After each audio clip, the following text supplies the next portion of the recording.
Bienvenidos un día más a los estudios que estamos haciendo con el libro de Apocalipsis. Hoy vamos a estudiar el capítulo 2 desde el versículo 12 hasta el versículo 17 en esta serie que es el final de los tiempos.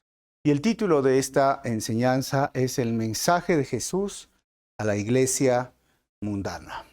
Vamos a leer la escritura, pero a la vez debemos de recordar estos capítulos 2 y 3 es acerca del centro, o mejor dicho, el propósito de la carta que tenemos, el libro de Apocalipsis, escrito en esta escritura apocalíptica a partir del capítulo 4. Pero el capítulo 1, versículo 19, Jesús se le aparece a Juan y le dice que escriba lo que había visto a Jesús en su máxima expresión, lo que estaba sucediendo, y esto es el capítulo 2 y el capítulo 3 que estamos estudiando, y lo que va a suceder pronto. Así que este mensaje de las 7 iglesias, muy conocido, tiene que ver con nuestra vida real, tiene que ver con lo que sucedió en ese tiempo y tiene que ver con lo que sucedió en la historia. ¿Y qué sucedió? ¿Por qué el título es El mensaje a la iglesia mundana? Capítulo 2, versículo 12 dice: escribe esta carta al ángel de la iglesia de Pérgamo. Este es el mensaje de aquel que tiene la espada aguda de doble filo. Yo sé que vives en la ciudad donde Satanás tiene su trono. Sin embargo, has permanecido leal a mi nombre. Te rehusaste a negarme aun cuando mi fiel testigo Antipas murió como mártir en medio de ustedes allí en la ciudad de Satanás. Pero tengo unas quejas en tu contra. Toleras a algunos de entre ustedes que mantienen la enseñanza de Balaam. Vamos a saber qué es esta enseñanza de Balaam. El texto dice: quien le enseñó a Balac, que era el rey de los moabitas, cómo hacer tropezar al pueblo de Israel. Les enseñó a pecar, incitándolos a comer alimentos ofrecidos a ídolos y a cometer pecado sexual. De modo parecido entre ustedes, hay algunos nicolaitas que siguen esa misma enseñanza. Arrepiéntete de tu pecado, le dice el Señor, o de lo contrario, vendré a ti de repente y pelearé contra ellos con la espada de mi boca. Y todo el que tenga oídos para oír debe escuchar al Espíritu y entender lo que Él dice a las iglesias. A todos los que salgan vencedores, les daré del maná que ha sido escondido en el cielo, y le daré a cada uno una piedra blanca, y en la piedra estará grabada un nombre nuevo que nadie comprenderá aparte de aquel que lo recibe. Vamos a orar. Señor, te damos gracias en este momento por tu palabra. Gracias por este mensaje a esta iglesia que pedimos en este momento que nos hables a través de este párrafo de la Escritura. Tu palabra ha sido puesta, ha sido dejada de manera especial, de esta revelación especial, para poder entender qué ejemplos debemos de seguir y qué errores debemos evitar. Háblanos a todas las personas que estamos escuchando esta enseñanza y usa mi vida para compartir tu palabra. Pido esto en tu nombre, amado Jesús. Amén. Bienvenido a esta serie. Entonces son las 7 iglesias. Estamos estudiando el libro de Apocalipsis por segunda vez, versículo por versículo. Y no olvides suscribirte al canal de YouTube y dejarme los comentarios al final de este estudio para poder mejorar, o si tienes alguna duda lo puedo aclarar. Así que hoy vamos a estudiar Apocalipsis capítulo 2, versículos del 12 hasta el 17 en esta serie que se llama El final de los tiempos. Y el título general, como los mencioné en el principio, es El mensaje de Jesucristo o de Jesús a la iglesia mundana.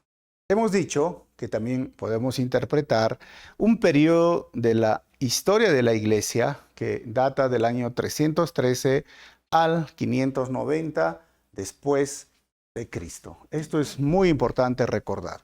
De manera de introducción de las 7 iglesias, recuerden que hemos hablado que son iglesias existentes en la época de Juan en estas ciudades, o estas 7 ciudades. Número 2, hemos dicho que son 7 etapas de la historia de la iglesia y hemos hablado del 313 al 590. Y también son 7 clases de cristianos que existen en cada época. Ahora, cuando hablamos de las 7 iglesias y las 7 clases de cristianos, hemos visto que la primera clase de cristianos es la iglesia de Éfeso, que son cristianos que han perdido su primer amor. La segunda, Esmirna, son cristianos que están siendo perseguidos actualmente. El día de hoy también cristianos que han perdido su primer amor. Y Pérgamo son cristianos que no les gusta la sana doctrina, que viven en inmoralidad sexual y les gusta el mundo. Y la cuarta, que es Tiatira, son cristianos que no tienen discernimiento ni buscan santidad y ellos creen más en revelaciones que la Biblia y se dejan pastorear por una mujer. Hoy, el número 5 sería Sardis. Son cristianos que están muertos en sus acciones, son los que se llaman cristianos nominales, ¿no? Fríos, vaya. Filadelfia, que vendría a ser la secta, que son cristianos que son pocos, pero fieles y obedientes a la sana doctrina, que el día de hoy también hay. Y séptimo, la iglesia de la Odisea, que son cristianos que son indiferentes, con buena economía, pero que están ciegos y desnudos espiritualmente, son los tibios. Así que son 7 clases de cristianos existentes en cada época y hoy lo podemos ver también.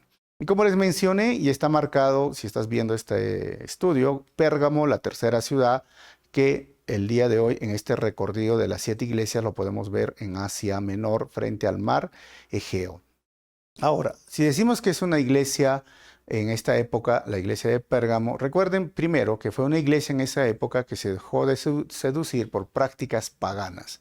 Segundo, entonces vendría a ser la época de la historia de la iglesia que se caracterizó por la unión entre la iglesia y el Estado. O sea, es el nacimiento del catolicismo en su más primaria expresión con Constantino del año 313 al 590 después de Cristo. Ahora, tercero, recuerden también que la iglesia de Pérgamo representa que existen cristianos que aunque no niegan el señorío de Cristo, están casados con el mundo. Entonces, esta es nuestra introducción y ahora vamos a ver el bosquejo. Como hemos dicho que vamos a estudiar ya en la introducción que hicimos y que está grabado, esta es la forma que vamos a estudiar las 7 iglesias. Como una dedicatoria de Jesús, 12a. Segunda, una descripción de Jesús, versículo 12b. Tercero, un elogio de Jesús en el versículo 13. Cuarto, una exhortación de Jesús en el versículo 14 al 15. Séptimo, advertencia de Jesús en el versículo 16. Y sexto, la promesa final de Jesús. Así que vamos a empezar a leer. Dice, escribe esta carta al ángel de la iglesia de Pérgamo. Lo primero que vamos a ver en este momento, recordar que Jesús en el capítulo 1 se ha presentado como el que tiene las 7 iglesias y también los candelabros. Está rodeado que se representan las 7 iglesias y en su mano tiene las 7 estrellas. Estas 7 estrellas representaban los ángeles y como hemos visto en la interpretación también hace el estudio anterior, es el pastor. Pero la carta no está dirigida al pastor, sino está dirigida a la iglesia. ¿Y cómo era la ciudad de Pérgamo? Entonces ahora vamos a ver el contexto religioso, social, político. Pérgamo era una ciudad grande porque era la capital de Asia Menor. Y algo interesante en esta ciudad, ¿saben? Era el centro de 4 sectas idolátricas. Templo para Zeus, Dionisio, Asclepio y Atena. El templo de Zeus, por eso se le llamaba a veces el asiento o el trono de Satanás, era un templo que estaba en una colina, en la parte alta, y se podía ver toda la ciudad. Templo tan grande dedicado a Zeus que tenía 70 metros de alto y tenía la forma de un trono, por eso se puede decir que era el trono de Satanás. Se puede ver hoy día, visitar este lugar que está en Turquía. También recuerden que había un templo para Roma. No solamente se adoraba a estas deidades, sino Roma pidió ser adorado y especialmente el emperador Augusto. En el año 29 después de Cristo se construyó un templo en adoración a la diosa Roma, donde cual cada ciudadano tenía que quemar un pedazo de incienso y decir el César es Dios o el Señor. ¿Recuerdan? El Curios. Ahora, el contexto cultural. Tenían una biblioteca tan grande que competía con esta biblioteca de ese tiempo de Alejandría y tenía más de 200,000 volúmenes en ese tiempo. Es en esta ciudad donde se empieza a trabajar el velum. Y el velum es un cuero delgado, de la cual nosotros conocemos la palabra pergamino, de la cual se usó para escribir los textos y reemplazó al papiro. También en esta ciudad fue el hogar del médico que se llamaba Claudio Galeno, por eso a los médicos se les llama los galenos, y era el centro de artes curativas de Asclepios. Se decía que era un dios de Pérgamo y su símbolo era una culebra. Este culto estaba asociado con la magia, el esoterismo y la brujería, ¿no? Entonces era interesante que de esa forma de sanar con hierbas y tipo chamanes lo usaban en ese tiempo y se levantó un templo muy grande. Hoy ha llegado a ser símbolo de la medicina.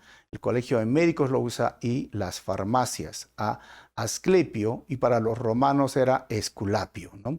Para los griegos recuerdan que era Esclapio y que Asclepio y tenía esta serpiente ahora en estatua o dios, ¿no? Ahora, ¿cuál era lo negativo? Y ahora ya sabemos el contexto cultural, religioso y político. Roma quería ser adorado, los emperadores como dioses. La serpiente estaba asociada con el Adán y Eva, perdón, con el Edén. Cuando la serpiente tentó a Eva y la serpiente simbolizaba el diablo. Entonces, esas prácticas, este dios era tan popular que la gente del imperio venía para ser curado con este tipo de esoterismo, de magia, brujería, cosas como usaban medicina natural, etc. Zeus era adorado, la diosa madre que se le llamaba a la nación Roma, los emperadores. O sea, el contexto del paganismo, porque recuerden que el paganismo es la idolatría o adorar a ídolos, a múltiples ídolos, sincretismo. Todo esto estaba dentro de esta ciudad económicamente muy buena. Tenía muchas rutas de comercio que cruzaban por Pérgamo, como les dije, era la capital de Asia Menor. Y ahí empezó la iglesia. Ahora, no se dice mucho de cuándo empezó una iglesia o quién la empezó, pero por lo que conocemos en el contexto del libro de Hechos y lo que hemos visto, Pablo se quedó entre 2 a 3 años predicando y teniendo una escuela de predicadores o sus discípulos y que llegaron y predicaron en toda esta región. Recuerden que Éfeso o esta región de Asia Menor fue muy, muy, muy evangelizada y salieron muchos predicadores en ese contexto que estamos estudiando de la Biblia. Ahora, el segundo punto va con la dedicatoria. ¿Cómo es la dedicatoria? Dice el versículo 1b, o mejor dicho, 12b. Este es el mensaje de aquel que tiene la espada aguda de doble filo. Entonces, esta es la identificación o la descripción de Jesús que hemos visto del capítulo 1, versículo 19 en adelante, donde Jesús está visto con cabello blanco, con ojos de fuego, con 7 estrellas en la mano, rodeado de 7 candelabros, y de su boca sale como una espada de doble filo. Ojo, no es una espada literal, sino que, recordando Hebreos capítulo 4, versículo 12, dice, pues la palabra de Dios es viva y poderosa, es más cortante que cualquier espada de 2 filos, penetra entre el alma y el espíritu, entre la articulación y la médula del hueso, deja al descubierto nuestros pensamientos y deseos más íntimos. La Biblia habla de que esta espada usa esta idea de la espada del espíritu, de 2 filos, de la espada que sale de su boca. Está hablando de la palabra de Dios. Y en este contexto es usada en 2 filos. ¿En qué sentido? Que igual nos trae vida, pero también trae juicio o muerte por romper los principios de Dios. Doble filo porque, hermanos, cuando llega y penetra a lo más profundo de nuestro ser. Y va a ser usada en este contexto, y es por eso que esta descripción se repite a lo que hemos visto en el capítulo 1. Ahora, tercer punto de este estudio. ¿Cómo es y qué es el elogio de Jesús? Versículo 13. Yo sé que vives, le dice, en la ciudad donde Satanás tiene su trono. Sin embargo, dice, sin embargo, has permanecido leal a mi nombre. Te rehusaste a negarme, aun cuando mi fiel testigo, Antipas, murió como mártir en medio de ustedes, allí en la ciudad de Satanás. Y hay mucho para empezar aquí. Por ejemplo, esa ciudad donde Satanás tiene su trono, como les dije, tendría que ver con Asclepio, ¿no? Porque su símbolo era una serpiente. Satanás era simbolizado con una serpiente desde el jardín del Edén. Pero también podría ser que tiene que ver con Zeus. Actualmente han abierto para el turismo este templo de Zeus con una imagen enorme y Satanás tiene su trono.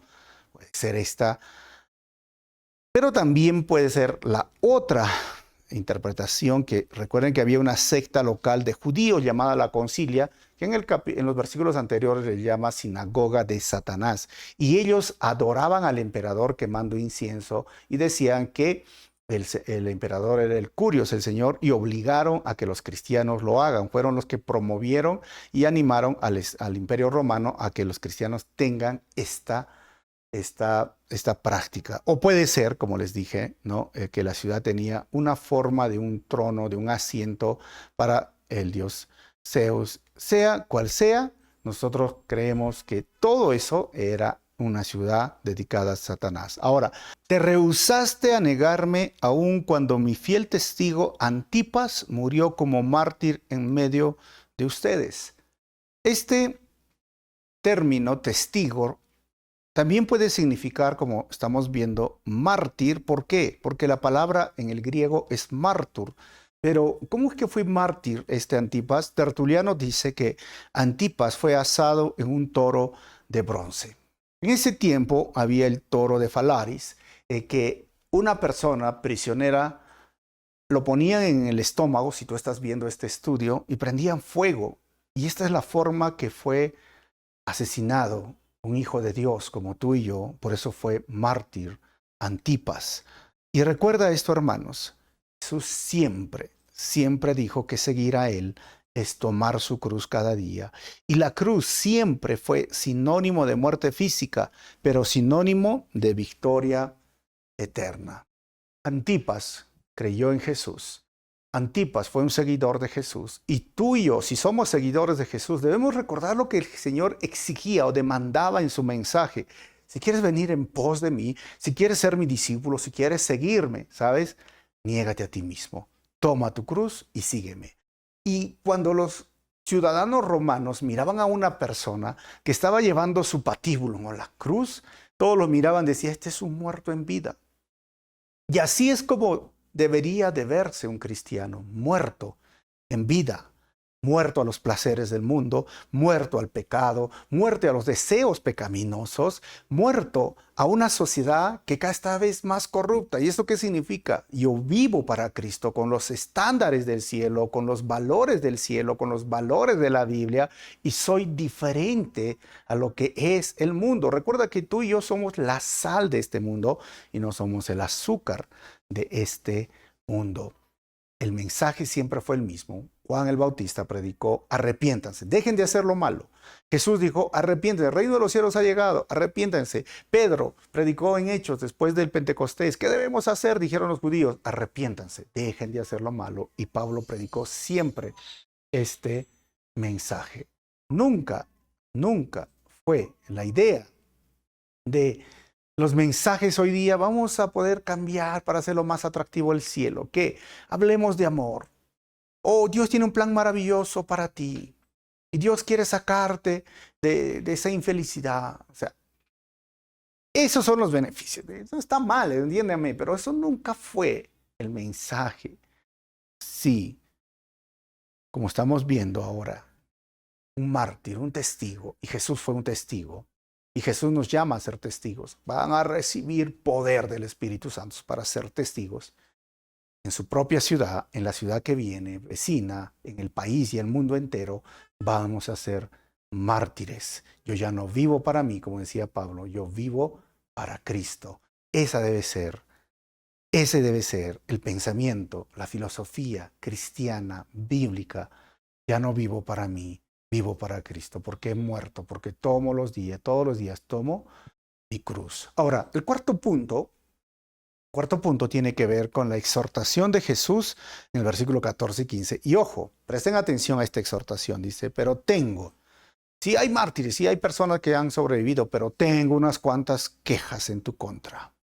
Toleras, esa palabra tolerancia, toleras a algunos de entre ustedes que mantienen la enseñanza de Balaam, quien le enseñó a Balac cómo hacer tropezar al pueblo de Israel. Les enseñó a pecar, incitándolos a comer alimentos ofrecidos a ídolos y a cometer pecado sexual.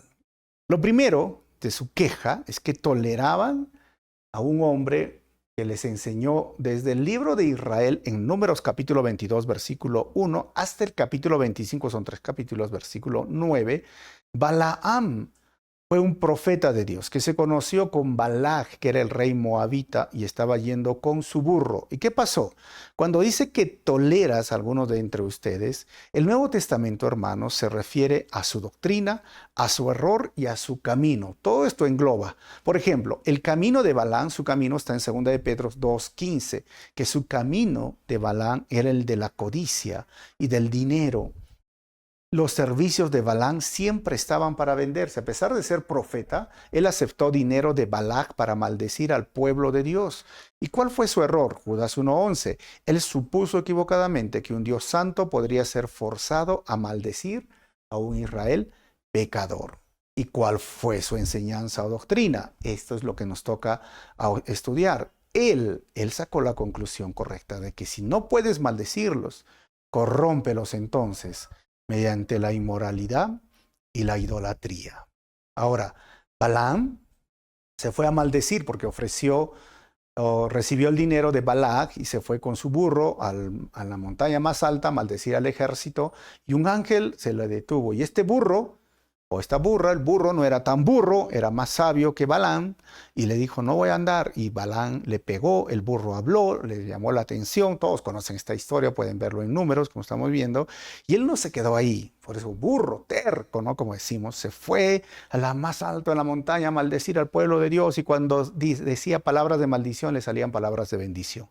No pudo hacerlo, Dios no lo permitió. Entonces fue donde Balac le dijo, no puedo maldecir, Dios es más grande, pero te voy a dar ideas que corrómpelos de la forma inmoral en el área sexual, en el área del libertinaje. Y eso lo vamos a tocar más adelante. Pero miren, cuando decimos que les enseñó a pecar, incitándolos a comer alimentos ofrecidos a ídolos y a cometer pecado sexual, el alimento a los ídolos era un tema polémico en la época de la iglesia. Había mucha carne sacrificada a los ídolos. Y era una carne, como algunos, pues, si estás viendo este estudio, dice, pero una carne tan rica, tan buena y tan barata y tan deliciosa, porque era como una parrilla, era un asado, para que me puedan entender, ¿no? Era riquísima y estaba más barato. Y los templos tenían sus restaurantes y los vendían más barato que en el mercado. Y obviamente tú pensabas, pero en el mercado está $10, allá está $2, $3, la misma calidad y a veces más rico. O sea, ¿qué hay de malo? 1 Corintios capítulo 9 habla sobre esto. Y ojo, que esto lo estamos haciendo en los devocionales día tras día. Y si tú todavía no estás recibiendo los devocionales y te gustaría recibir, solo escribe en los comentarios y deja un lugar donde se te puede enviar, ya sea por Messenger o WhatsApp o Instagram, te lo mandamos.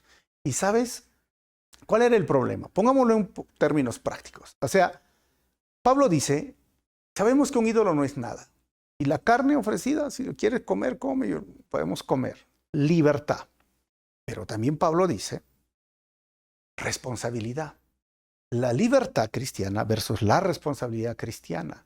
Y estas paradojas, ¿no?, que eran así contrarias y opuestas, se deberían de resolver de una buena forma. En la Biblia hay muchas paradojas y eso se le llama pares dialécticos, y tenemos que entenderlo, porque algunas veces, un ejemplito, ¿no? O Jesús es humano o Jesús es Dios. Humano o Dios. La discusión por años se terminó diciendo 100% humano, 100% Dios. Y en este tema de la libertad, Pablo también dice, ojo, si hay un hermano que ha participado de esta mesa de lo sacrificado a los ídolos y los ídolos se sacrificaban y detrás de esto están los demonios, yo no puedo participar en la mesa santa o la cena del Señor. No hay comunión porque dentro de ese contexto el participar en la mesa es hacerme partícipes, es comer con ellos, es ser parte de lo que están haciendo ellos. Y es como hoy día mi contexto sería, yo no puedo ir a estas fiestas de las cruces, ¿no? Donde se está tomando y comiendo y bebiendo, porque yo sé que eso es idolatría. Y como cristiano no debo de participar en esto. O sea, ¿me entienden? O sea, me hace parte. Y es más, Pablo dice, libertad, responsabilidad. Mis derechos, pero también mis deberes. Y Pablo dice, yo soy libre en Cristo, pero soy esclavo de Cristo y de mis hermanos. Y si en algún momento mi libertad termina ofendiendo a un hermano, ¿sabes? Yo voy a quitar este concepto de ser libertad porque voy a caer en libertinaje y voy a respetar al hermano. O sea, está basado en el respeto, está basado en los deberes, está basado en mi madurez y en aquello que a mí me corresponde, mi responsabilidad como cristiano, como hijo de Dios. No se debe de permitir, dice Pablo, que mi libertad ofenda a otros. Y ese es el término. ¿Y qué hay de malo? Si se puede, no se puede hacer. Hay muchos términos dentro de nuestro contexto cultural que pueden caer en eso. Si bien es cierto, no luchamos con la carne sacrificada a los ídolos, pero luchamos. Miren, música no cristiana, con mensaje no cristiano. No estoy hablando de género musical, sino música que no tiene la letra, el párrafo que adora a Dios, estilos de vestir. Mira, uso de piercing, tatuajes, el alcohol, el vino, la cerveza, la marihuana, las drogas, etcétera, etcétera. Podemos llegar, pero algunos dirán, pero pastor, ¿acaso dice en la Biblia no uses o no consumas marihuana? ¿Dónde dice en la Biblia que es pecado? Para ahí va el principio que Pablo decía en Corintios 9. Todo me es lícito, pero no todo me conviene. O sea, todo me es permitido, pero no todo me edifica. Me edifica. Y Pablo dice que todo lo que nosotros hagamos, ya sea que comamos o bebamos o tomar algo, que lo hagamos para la gloria de Dios. Y ese es el principio. Lo que tú haces, ¿le da la gloria a Dios? Luces, humo, hermanos, fiesta, baile, ¿qué hay de malo en bailar? Hermano, ¿le da la gloria a Dios? Piensa en ese principio, mira. Por eso es el open mind, ¿no? Todo.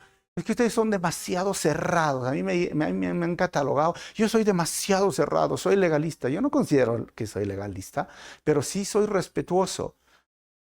Y sí, yo pongo primero mis deberes y mi responsabilidad como cristiano a lo que debería de ser lo que se llama el mundo. Y en toda sociedad hay una línea de lo que es el mundo y lo que es pecaminoso y lo que no es pecaminoso. Pequeños ejemplos, hermanos. Por ejemplo, en Europa hay países que toman cerveza y no es pecaminoso y lo toman muy regulado. En Latinoamérica tomar cerveza es pecaminoso. ¿Por qué? No estoy diciendo que la cerveza es tomar pecado, pero tenga mucho cuidado con mis palabras, ¿no? ¿Por qué es pecaminoso? Porque si a mí como pastor me ven tomando una cervecita con mi ceviche o mi lomo saltado, oh, yo digo, es mi deber, es mi derecho, es mi libertad, ¿y qué hay de malo? No hay nada de malo, ustedes son inmaduros. Esa no es la posición correcta ni la mentalidad de Pablo cuando escribe, inspirado por el Espíritu Santo en Corintios 9, y menos lo que está diciendo acá Juan. O sea, ¿por qué? Porque la cerveza ha sido relacionada con violencia, accidentes, violencia física o sexual. Mira, muerte, ¿qué más? Problemas, etcétera, etcétera. Entonces, ¿tengo la libertad? Sí, pero tengo el deber de no hacerlo. No es pecado, pero no es sabio hacerlo. Mi libertad versus mi responsabilidad.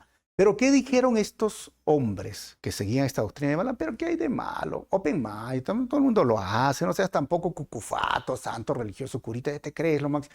Este era el pensamiento. Y es más, la Biblia dice que cuando Balaam le dijo a Balac, ¿sabes qué? No lo podemos maldecir, haz algo. ¿Qué? Corrómpelos inmoralmente. Manda a las mujeres más bonitas de Moab, y obviamente los mandaron, que muestren sus escotes, sus pintados, algo bonito, que son más atractivas que las israelitas que estaban trabajando, chambeando, todas sucias. Y en Números capítulo 25 dice que las mujeres fueron Los hombres israelitas las vieron, empezaron a reír, a coquetear, y le dijeron, te invito a una fiesta, un party, no un party, como dicen, tengo un tono, como dicen en mi país, y fueron, ¿y qué eran? Fiestas paganas con ídolos, y hay comida sacrificada a los ídolos, y qué más, tengamos sexo, pero no me he casado contigo, pero ¿qué hay de malo? ¿Eres hombre o no eres hombre? ¿Saben, hermanos, como Dios juzgó y castigó? 24,000 personas murieron ese día. 24,000. Y Dios les dijo, ustedes son diferentes, son mi pueblo. No, pero ellos quisieron ser como el pueblo. Y dijeron, ese legalista de Moisés, ¿qué se cree Moisés tan santo? Me tienen aburrido con sus leyes, tanta ley por acá, prohibido, no hagas esto, no hagas lo otro. El sexo es bueno. Y si el sexo es bueno, si Dios lo ha creado como algo bueno, úsalo, disfrútalo. Además, ¿qué hay de malo en escuchar tu música no cristiana? Los moabitas escuchaban esa música. ¿Qué hay de malo en ir en esa fiesta, en la discoteca? ¿Qué hay de malo? Ese era el pensamiento, esa era la enseñanza, la doctrina, el error de Balán, la doctrina de Balán, el camino de Balaam. Y Dios los castigó. Y el tema es que, ¿qué hay de malo? ¿Sabes qué?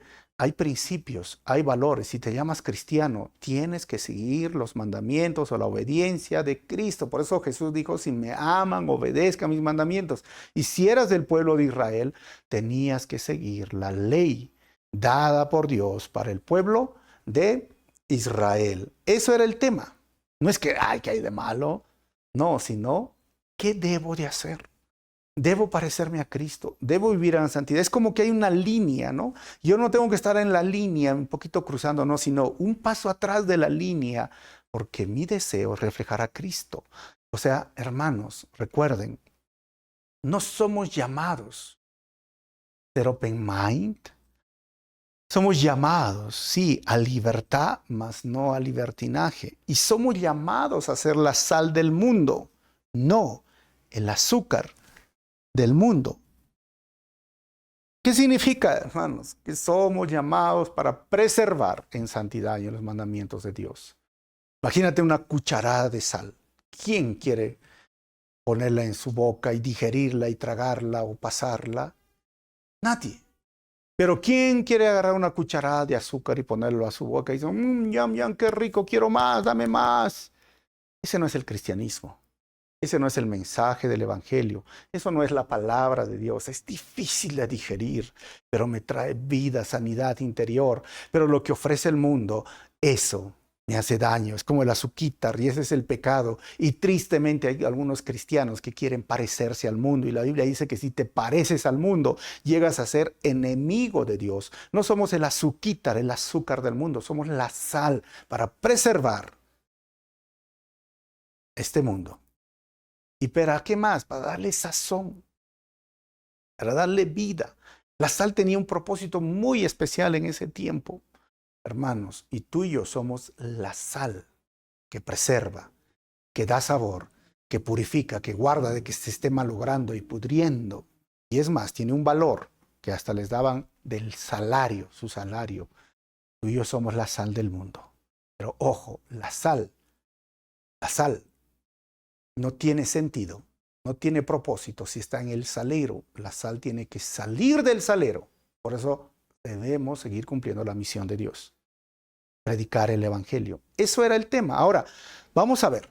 Dice el versículo 15. De modo parecido entre ustedes hay algunos nicolaitas que siguen esas mismas o esa misma enseñanza. O sea, se dejaron seducir. ¿Y cómo fue esto en la época y la etapa de la iglesia, que estamos hablando del año 313 al 509? Todo tiene que ver con un hombre, el emperador Constantino. En el año 313 surgió el edicto de Milán, que cesaba la persecución de los cristianos. ¿Qué pasó? El año 325, el emperador Constantino convocó al concilio de Nicea y parecía que le hacía bien a la iglesia porque fue el momento donde se terminó la discusión. Jesucristo es hombre, Jesucristo es Dios. Arrio, muchas otras doctrinas o falsos maestros surgieron en esa época, pero al final parecía que le hacía un bien. O sea, es como en los años, por 250 años, y ya especialmente del año 100 al 313, fueron las peores persecuciones para la iglesia, etapas de persecución por los emperadores. Y él, con este edicto de Milán, lo termina. Imagínense, ya no me van a perseguir por mi fe en Cristo, no. Y la estrategia de Satanás era, lo persigo, lo maltrato, humillo a los cristianos para que deje de crecer la iglesia. ¿Y sabes qué pasó? La iglesia creció y creció, creció a tal punto donde había más cristianos en el Imperio Romano que mismos ciudadanos paganos, idólatras romanos. Y Constantino dijo, si se declara la guerra, perdemos. Entonces lo hacemos, cesamos la persecución. Y es más, no solamente eso, le hacemos parte del Estado. ¿Y qué significa? Que los templos paganos llegaron a ser iglesias cristianas. Que los sacerdotes paganos se involucraron en la iglesia y llegaron a ser los futuros pastores de las iglesias. ¿Y qué más? Aún los sacrificios y todo llegaron a pertenecer y ser parte del Estado. Las fiestas paganas llegaron a ser parte ahora del cristianismo. Por eso, en el Concilio de Trento, más adelante vamos a ver, pero especialmente en este Concilio de Nicea, lo que hace es convoca a los líderes de todo el imperio y dice, salgamos acá con un punto, Jesucristo es Dios. Hombre. Y hermanos, cesó la discusión por años. Parecía que le hacía bien, pero ¿sabes? No le hizo bien. ¿Por qué? ¿Cómo es que se mundanalizó la iglesia? En el inicio de la doctrina católica, te lo voy a poner muy rápido, miren, empezó la adoración a los santos que comenzó alrededor del año 375, no había eso. Se adoptó la misa, habían cultos, servicios en casa, pero se adoptó la misa, que significa sacrificio, es decir, sacrifican a Cristo cada vez que hacen misa en el año 394. La adoración a María comenzó a desarrollarse en el año 432. Cuarto, la doctrina del purgatorio. No había purgatorio, hermanos, esa filosofía se introdujo en el año 593. La supremacía del Papa se vino a regar en el año 606. No había Papa hasta el año 606. Y las fiestas en honor a la Virgen María, que no existían antes, comenzaron en el 650. Y esta adoración de la Virgen María no es del 650, sino que es antigua y empieza con Semiramis, 2000 años antes de Cristo, y que tenía un hijo que se llamaba Tamuz, que se casó con Nimrod, descendiente de Adán. Nimrod fue adorado como Dios, lo mataron, y para que no la maten a Semiramis, ella dijo, ¿sabes? Nimrod se ha encarnado en mi vientre y va a nacer un niño, y ese niño se llamaba Tamuz, y desde ahí lo adoraron como una diosa. Pero sabes, Semiramis, que fue en Babilonia, se trasladó y en otras partes del mundo se le adoraba como en Isis y Horus en Egipto. Los chinos lo adoraban como Shigmo o la Santa Madre. Los germanos lo adoraron como Herta, la Virgen y el bebé en brazos. En Escandinavia, o los escandinavos noruegos, se adoraban a Disa. En los aztecas, los mexicanos por ahí, Chilchiultilcue y su hijo, no hablo, hermanos, ese idioma. Los griegos adoraban entre Afrodita y Ceres. Los romanos a Venus o Fortuna y Júpiter.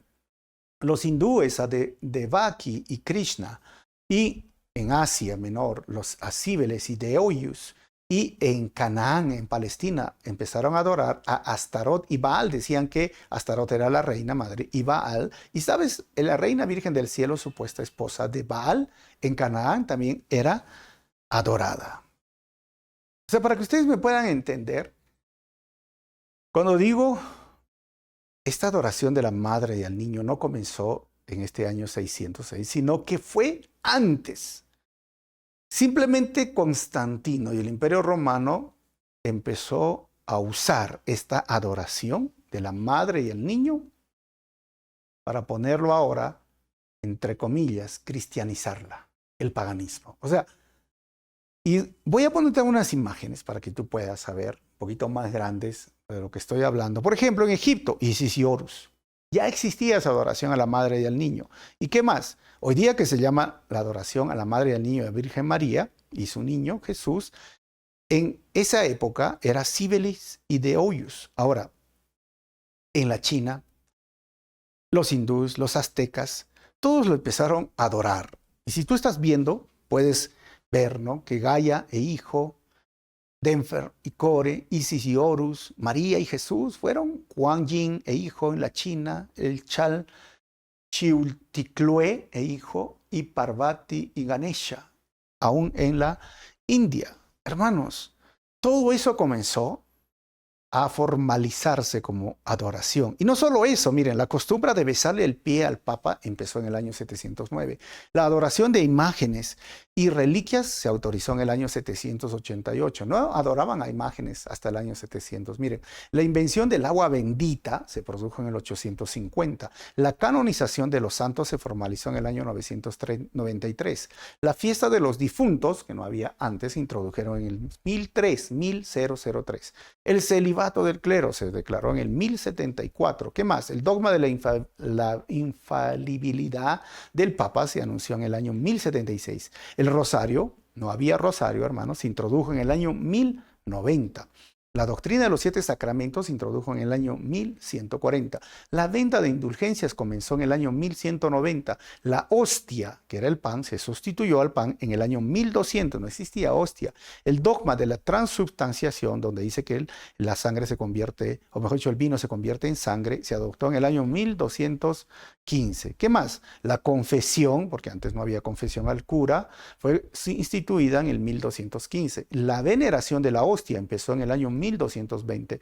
La Ave María se introdujo en el 1316, esta oración, y la copa en la Santa Cena se dejó de dárselos al público, a los asistentes, en el 1415, y el decreto del purgatorio se oficializó en el 1439, y la tradición fue colocada al mismo nivel de la Escritura en el 1546 con este concilio de Trento, donde se añadieron libros apócrifos. Ahora, de menos a más, no existía iglesia católica. Esta es la historia de la iglesia.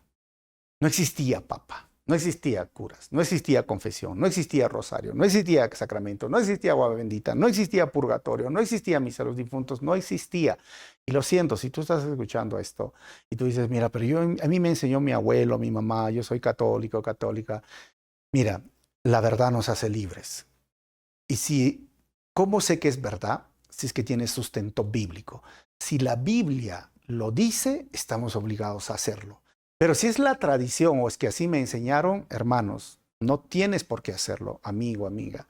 Tienes que seguir lo que está escrito en la palabra de Dios, y en ninguna parte de la palabra de Dios ponen a María como intercesora, intermediaria o mediadora. No hay un versículo bíblico para que María sea adorada. Al contrario, la Biblia nos muestra que Jesucristo murió por todos los pecadores, incluyendo María. María necesitó salvación que le pudo ofrecer Jesucristo. Y 1 Timoteo dice esto, que no hay ningún mediador entre Dios y los hombres, sino solo un hombre. Jesucristo es el hombre. Así que te predico de Cristo. Te predico de la salvación en Cristo. Y no quiero, como digo, ofender si alguien dice, yo tenía esas creencias. Sí, yo también tenía muchas creencias, pero Cristo transformó mi vida. La palabra de Dios me cambió, pero recuerda muy, muy bien lo que sucedió hace mucho tiempo. La Iglesia Católica no evangelizó. El mundo cristianizó las religiones paganas y paganizó el cristianismo. ¿Por qué? Porque me da tristeza a veces muchas personas que dicen, mi mamá, mi papá o mi difunto me está viendo del cielo. ¿Sabes? Mi papá y mi mamá fallecieron y ellos no me ven del cielo. Ellos están en el paraíso, junto con María. María no te ve tampoco. El único que puede ver es Dios. Y pensar que María tiene poder para mirar o interceder, esto no lo dice la palabra y le quita la supremacía, la omnisciencia, la omnipotencia de Jesucristo. Él es el que está sosteniendo nuestra vida y el que intercede por nosotros. Él es nuestro sumo sacerdote. Y es más, pensar una vez más que hay un lugar intermedio, el purgatorio, es falso, es mentira. Así que esta etapa de la iglesia en la historia fue corrompida. Por eso se llama, aceptaron esta doctrina de Balaam y entró la inmoralidad. ¿Y quieren saber el colmo de la inmoralidad? El próximo estudio vamos a hablar de esta época, de la más oscura en la historia de la iglesia, donde hubo papas que hacían fiestas, orgías, y tenían, hermanos, hasta prostitutas en la iglesia. Eso, quieres saber, está en la historia y lo puedes googlear. No te hablo cosas ni me invento cosas que no tengan sustento bíblico e histórico. Vamos a avanzar. Número 5, la advertencia de Jesús. ¿Qué pasó? Arrepiéntete de tu pecado, o de lo contrario vendré a ti y de repente pelearé contra ellos con la espada de mi boca. ¿Sabes cuál es la solución si estamos viviendo de esa forma o creyendo esas filosofías o doctrinas cerradas? Arrepentimiento. Arrepiéntete, eso es pecado. Deja de hacer esas costumbres, deja de adorar imágenes a ídolos, el rosario, creer en el purgatorio. Y ¿sabes qué, hermano? Arrepentirse es dejar de hacer lo malo. Y lo malo es pretender ser cristiano, pero a la vez vivir en libertinaje e inmoralidad sexual. No solamente estamos hablando ahora a aquellos que creen en la tesis o doctrina católica, sino ahora estoy hablando a los cristianos que vienen a la iglesia, pero que están teniendo relaciones sexuales fuera del matrimonio sin casarse. Aquellos cristianos que viven en libertinaje y que dicen, ¿qué hay de malo? Open mind. O sea, ¿qué hay de malo ver mi suciedad en el internet, un poquito de porno? ¿Qué hay de malo en escuchar esas cosas, música, esas letras que te llevan al pecado? ¿Qué hay de malo en tomarse unas cuantas cervezas? ¿Qué hay de malo en problema en un bailecito, una fiesta, la discoteca? Te estás engañando. Te estás engañando y eso es pecado. Y no vas a poder ir al reino de los cielos de esta forma. Y algunos dirán, pero si la gracia, mira, la gracia no es una desgracia, porque la gracia que me salva es la gracia que me santifica, es la gracia que me vuelve a ser como Cristo. Y yo debo vivir no solamente en algo que el Evangelio es que allá yo recibí salvación y salvo siempre salvo, sino es un mensaje a recibir, es una fe que siempre cree en las promesas de Dios, pero también es un estilo de vida que yo imito a Jesucristo en el día a día. Y si caigo, le pido al Señor que me perdone. Y si he cometido pecado y confieso mi pecado a Dios, no al sacerdote ni a mí, el pastor, sino a Dios, Él es justo para limpiarnos de toda maldad y mi relación con Dios está restaurada. Y así debo de andar. Arrepentimiento continuo, fe continua, santidad. Y ese es el modo que el Señor me va a encontrar cuando llegue el final de mis días. Ahora, la Biblia dice en segunda de Crónicas, capítulo 7, versículo 14 al 15, pero si mi pueblo, que lleva mi nombre, se humilla y ora, busca mi rostro y se aparta de su conducta perversa, yo oiré desde el cielo, perdonaré sus pecados y restauraré su tierra. Mis ojos estarán abiertos y mis oídos atentos a cada oración que se eleve en este lugar. Volvamos a Dios. Ahora terminemos. Promesa final de Jesús, versículo 17. Y todo el que tenga oídos para oír desde escuchar, debe escuchar al Espíritu y entender lo que Él dice a las iglesias. A todos los que salgan vencedores, les daré del maná que ha sido escondido en el cielo y le daré a cada uno una piedra blanca y en la piedra estará grabado un nombre nuevo que nadie comprende aparte de aquel que lo recibe. Cuando habla del maná, tenemos que ir al Antiguo Testamento. Este pan que caía del cielo, un tipo pan, si estás viendo esto, ¿no? Que era un tipo de, acá conocemos como popcorn o palomitas de maíz, ha sido escondido. ¿Saben qué? Hay una mitología apócrifa judía, ojo, esto no es Biblia, pero que dice que la olla del maná en el arca fue escondida por Jeremías o fue llevada por un ángel al cielo en el momento de la destrucción de Jerusalén, que fue en el año 586 por Nabucodonosor. Y es el lugar donde permanecería hasta que el Mesías vendrá. Y esto dice según de Macabeos 2:4 al 8. Pero recuerden que Jesús se hace presentar como el maná del cielo o el pan del cielo, es Jesús. Ahora, como les dije, eso es escritura no cristiana. Ahora, cuando dice le daré a cada uno una piedra blanca, habían piedras, hermanos, que se usaban con este fin. 4 fines, por ejemplo. Esa piedra también se llamaba tesera. ¿Y cuál era el uso de estas piedrecitas blancas? Que podía ser usada primeramente como intransmisible a un banquete especial, como un tipo de ticket, ¿no? Que hoy día lo podríamos conocer, o tiquete, como dicen en algunos sitios. Número 2, también se utilizaba como voto de absolución en un juicio. Y número 3, simbolizaba la victoria deportiva de un atleta. Y número 4, demostraba la libertad de un esclavo. ¿Cuál creemos que es la número 1? ¿Por qué? Porque la Biblia está especialmente el libro Apocalipsis, relacionando que va a haber unas bodas del Cordero. Y yo diría, ese sería tu ticket. esa piedrecita blanca. Si sales vencedor, si dejas el pecado, si dejas el libertinaje y la inmoralidad sexual o el pecado sexual, podrás tener este ticket, comer del maná, Cristo, el pan del cielo. O sea, hermanos, Isaías dice, esa es su promesa, Isaías 56, versículo 5, y les daré dentro de las paredes de mi casa un recordatorio y un nombre, mucho más grande del que los hijos e hijas pudieron darles, pues el nombre que les doy es eterno, nunca desaparecerá. Antes de terminar,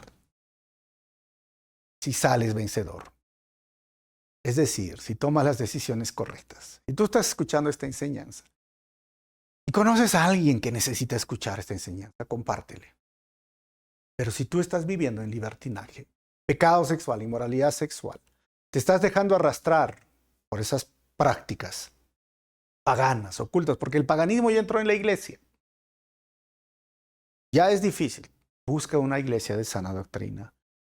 Eso es pecado. Ellos no entrarán al reino de los cielos. A pesar que se hagan llamar cristianos, ¿sabes? Dios no los va a recibir.